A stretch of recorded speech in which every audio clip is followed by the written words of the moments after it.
Alright, this video is going to be a couple examples of how to find asymptotes. So we're going to have three different types: vertical asymptotes, so up and down, horizontal asymptotes, and slant or oblique asymptotes. And here we have some guidelines for finding vertical asymptotes. The first thing you're going to want to do is going to be some sort of rational function where you have a numerator and a denominator. And what you want to do is you want to factor the numerator and the denominator and reduce. So you're going to divide out any like factors. If the factors divide out, you have a hole in your graph where that factor is 0. So let's say x plus 2 divided out. X plus 2 is equal to 0 when x is negative 2. So we'd have a hole at negative 2. And your graph would look something like this. It would be just doing its thing, and then all of a sudden there was a hole in it. So it doesn't affect anything other than it just has a hole at that particular point. Okay.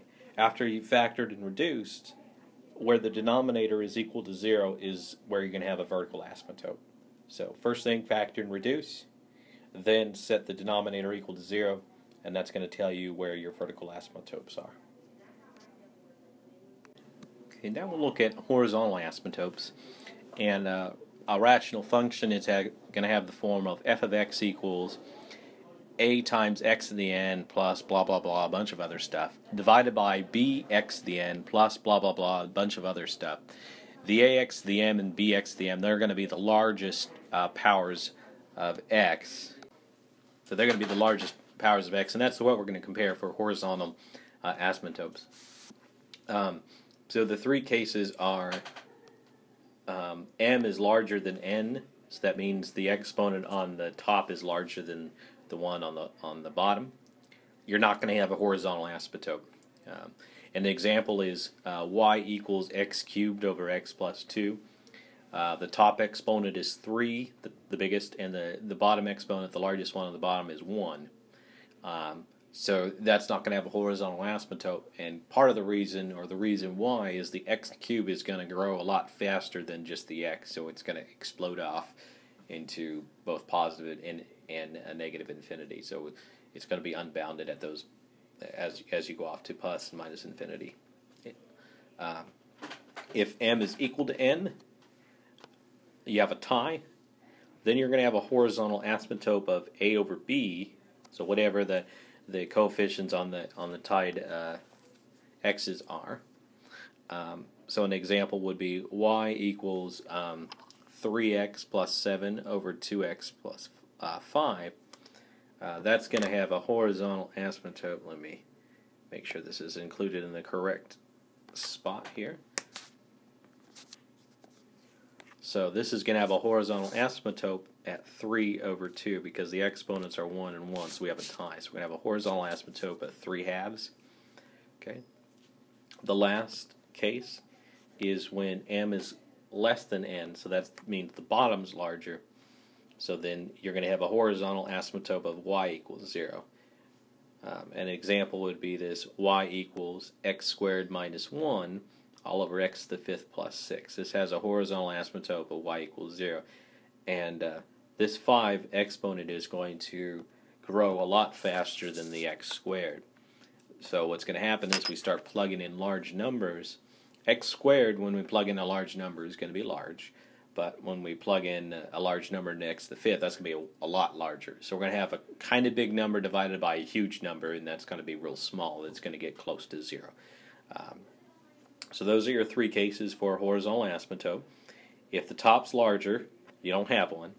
If there's a tie, you're going to have a horizontal asymptote of whatever the coefficients on the highest terms are. So in this example, it was 3 halves. Or the bottom will be larger, and you have a horizontal asymptote of 0. All right, let's do an example where we find Ha's and Va's. Ha's, or horizontal asymptote, and Va is vertical asymptote.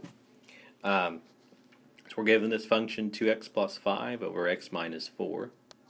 And if you remembered, when we're looking for vertical asymptotes, the first thing we got to do is factor and reduce. This is already factored, so we don't need to do anything like that. We don't need to reduce.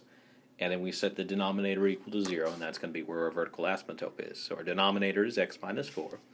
So x minus 4 is equal to 0. Add 4 to both sides. And x is equal to 4. That is your vertical asymptote. That's it. So if we were to actually sketch this, we would draw a vertical line, not a vertical line, but a vertical dotted line at 4. Okay. Now for the horizontal asymptote, we're going to, well, we don't know if it has one, but it in fact does. The highest exponent is 1 on both the numerator and the denominator. Okay. And we have a horizontal asymptote of the coefficients on those x's, 2 over 1 or just 2. So there's my vertical asymptote, there's my horizontal asymptote. I would go ahead and graph them as dotted lines. Alright, let's look at another example where we're finding horizontal and vertical asymptotes. K of x is equal to x squared plus 2x divided by x to the 4th minus 16. So we'll go after, you can go after the horizontal asymptotes if you want first. It doesn't matter. I'm going to go after the vertical asymptotes first. So the first thing to do is to factor and reduce. So the numerator has a GCF of x. So I'm going to factor GCF of x out. We have x plus 2. And the denominator is x to the 4th minus 16. This is a difference of squares, and the difference of squares will factor into x squared minus 4, x squared plus 4. Okay. Now, I think I said something silly in an earlier video where I said this is an example where you have to hella factor, because we factored once, but then we have another difference of squares. I have an x squared minus 4, and that's a difference of squares, so we're going to have to factor it again. So numerator is the same, but the x squared minus 4 changes into x minus 2, x plus 2, and then we have x squared plus 4. We can't factor x squared plus 4. It's not going to factor. It just stays as is. Now, we're supposed to do factor and reduce first when we're finding vertical asymptotes. So we see that x plus 2's are going to divide out. So they divide out. And I need to fix this real quick. So the numerator is x. The denominator is x minus 2 times x squared plus 4. Okay. Where that denominator, or where the x plus 2, that's gonna give us a hole here. This is gonna cancel out, and we're gonna have a hole there. X minus 2's cancel, and we're gonna have a hole at x equals negative 2. That's where it's gonna equal 0. So it's not a vertical asymptote, it's just going to be whole. If you use something like Desmos or a graphing calculator to graph it, you're not even going to see it because it's real small. But you do have a hole there. Now, after we factor and reduce, we just see where the denominator is equal to 0, and that's going to tell us where vertical asymptotes are. The x minus 2, that's easy to see. That the vertical asymptote is going to be x is 2 there. X squared plus 4 doesn't have any real roots. Any number I square is going to be positive or it's going to be 0. Negative squared are positives. Positive squared are positive. 0 squared is 0. So this is always going to be positive because we're adding 4. So the smallest this is going to be is 4. So there's no way it's going to get to 0. So I only have a vertical asymptote at 2. And then for the horizontal asymptote, I'm going to compare the highest exponents on x.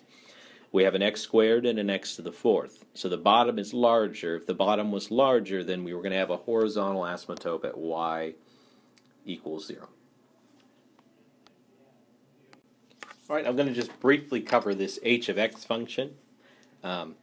First thing I'm doing is I'm factoring it. So I originally started with this, and then I went ahead and factored. Now if you need to review factoring, that should be something that you need to know.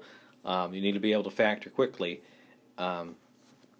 There was nothing to reduce. Now I'm going to set each factor equal to 0. X plus 1 equals 0 is going to give me the x is equal to negative 1 as a vertical asymptote.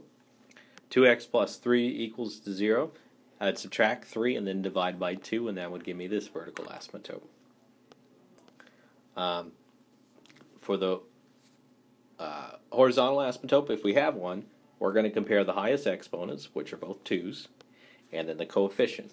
So the coefficient next to the x is a 1. We have 1 over 2. Okay, and the last example we'll look at is it's actually a shift of the parent function, the reciprocal function, that 1 over x that we graphed in class this week. This plus 1 here, or this 1 here, that's going to shift everything up 1 unit.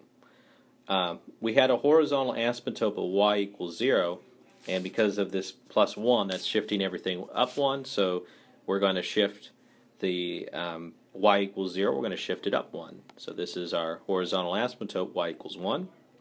And we also had a vertical asymptote of x is equal to 0 because x is undefined at 0.